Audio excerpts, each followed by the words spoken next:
The first round of negotiations between Ukraine and Russia came under fire from Ukrainian cities. This is exactly how Putin is trying to put pressure on Ukraine. Vladimir Zelensky commented on the actions of the aggressor's country. What exactly was agreed upon not disclosed, but talked about a complete ceasefire. The parties are to meet again on one of these days. But the Russian occupiers continue to fire on civilians, homes, kindergartens and ambulances. During the 5 days of the war, Russia fired 113 Iskander and Caliber missiles at Ukrainian towns and villages.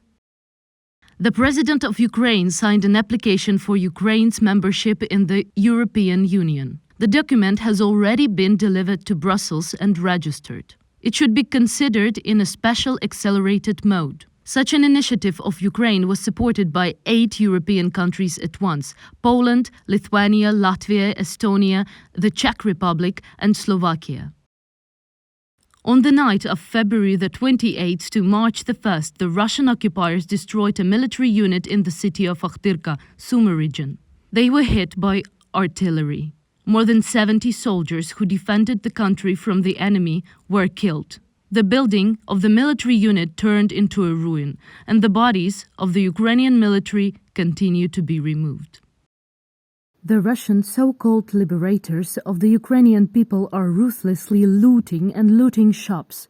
Literally everything is swept off the shelves, but first of all provisions.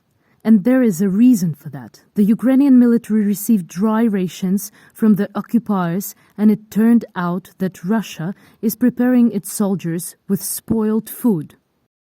Срок годности 15-й год. Вы погибаете в Украине непонятно за что. И вас еще, блядь, снабжают вот этими, сука, просроченными пайками.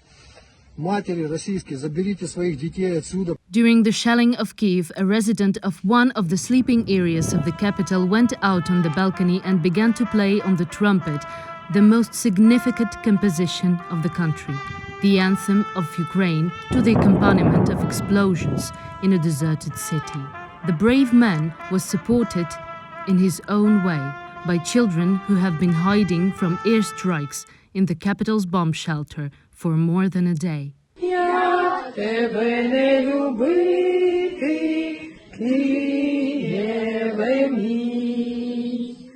And in Kharkiv, the city that the occupiers have been trying to take over for days, a man simply began to defend his land with his bare hands from an armed Russian soldier.